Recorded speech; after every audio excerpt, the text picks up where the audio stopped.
Hello, fellow Nigerians. The topic I shall be discussing today is a very important and controversial topic to many of us. It's about the Arabic on the Nigerian legal tender. And hopefully, I shall be rendering justice to this topic once and for all so that there can be peace, understanding, and coexistence and harmony among us Nigerians on this very important topic. Now we are looking at the 5 naira note, and you can all see some squiggly lines, as people like to refer to it, which is Arabic written on Nigeria's legal tender. And what is written here is Naira BR. Alright, so a lot of people argue on the internet and in other fora, up and down, that why should Arabic be written on Nigeria's legal tender? And I shall be addressing this issue as we move forward so we can all understand what this is about and why it's there. Here on the 10 naira note, we see similar squiggly lines. And this, if you read it, Arabic is read from the right side to the left, is Naira Goma. Alright, so what are these? This, of course, we understand would mean 10 naira, and the other one would mean 5 naira. Now, what is the difference between this and Arabic of the same denominations? Here we are going to consider what Arabic 5 would be and what Arabic 10 would be. Arabic 5, if you look closely, is Khamsa. Alright, you can see these squiggly lines with this one with a dot and this one with 2 dots on top. And let's now compare that to what we have on the Nigerian money. We see that there is no dots and there are no squiggly lines, so it's two different things. And if you ask any Hausa or Arab, they will tell you and explain this to you. So what we have here is BR, and it is different from what you have in Arabic, where you have where is it? One second. Where you have Khamsa for 5. And also for the 10 in Arabic, you have this, which is Ashara, which is 10, and you see this round circle and 3 dots on top and 2 dots over here. But when you look at the Nigerian legal tender, you have that also similar, but this is a G, this is Goma, and you don't have all those dots and those things because it's absolutely two different things. So the first point to note on this very important topic is what is written on our legal tender, though written in Arabic, is not Arabic, it is Hausa, Goma, BR, and so on and so forth. So we must first understand, in trying to live in harmony in Nigeria, that what is written in Arabic alphabets, but it is Hausa language written in Arabic alphabets. So why, the second question now comes up, which is why should Hausa language be written in Arabic alphabets on our legal tender? To understand this, we have to go back to the history and try to find out what happened at the beginning of Nigeria and what the languages in Nigeria are. So we go to Wikipedia, which is not always advisable all the time, but lots of times you get a lot of good stuff in it. In Wikipedia, we find out about Arabic alphabet, because the Arabic alphabet was just used. There are different alphabets. You have Latin alphabet, which is the one we use. From all this we are looking at right here is Latin alphabet, and we can use Latin alphabet to write any language you want. You can use Latin alphabet to write Arabic, you can use it to write Hausa, you can use it to write Yoruba.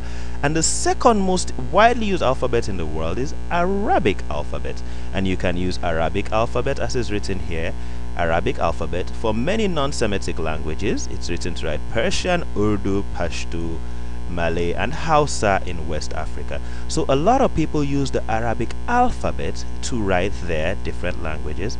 And before the white man came to Nigeria, the main literacy in Nigeria and the main orthology was Arabic alphabet, which was in common use.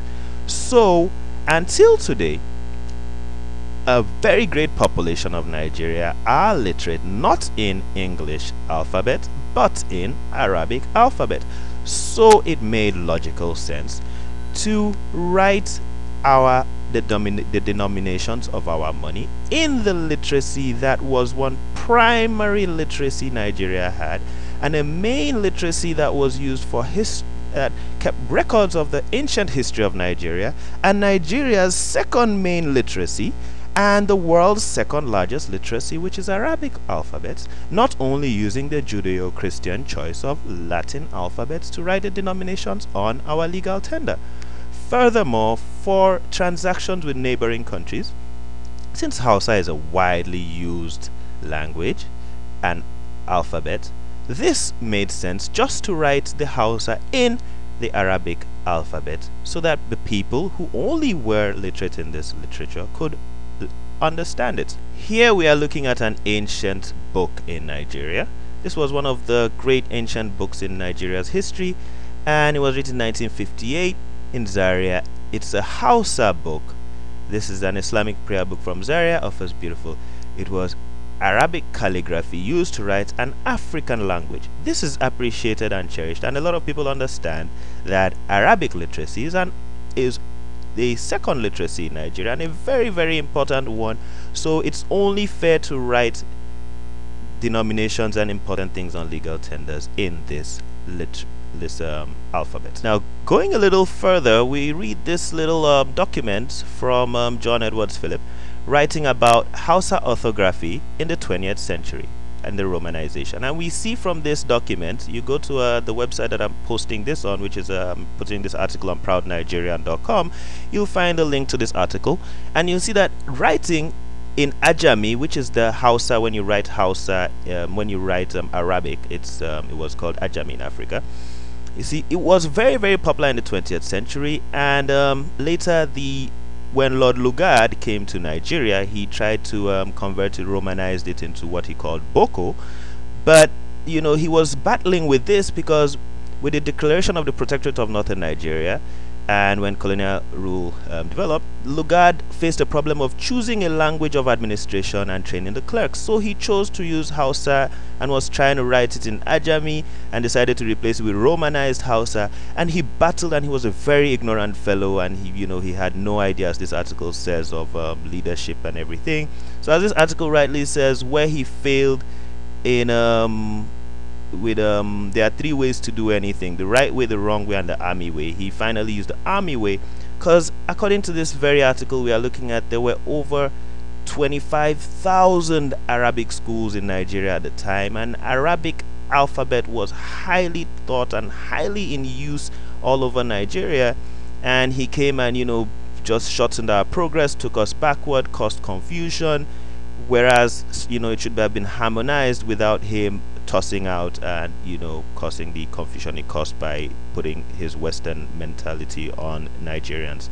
But it's high time we understand and are not ignorant in calling it Arabic or Muslim. The writing is an alphabet which was in existence before the Prophet of Islam came into Saudi Arabia. Its Arabic alphabet has been in existence for thousands of years and is the second most popular alphabet in the whole wide world. So I advise Nigerians to be more knowledgeable and tolerant and compassionate so that the cycle of misunderstanding and violence can cease when we appreciate and understand each other. I'll be talking to you again soon. Thank you. Peace and progress and love. Bye bye.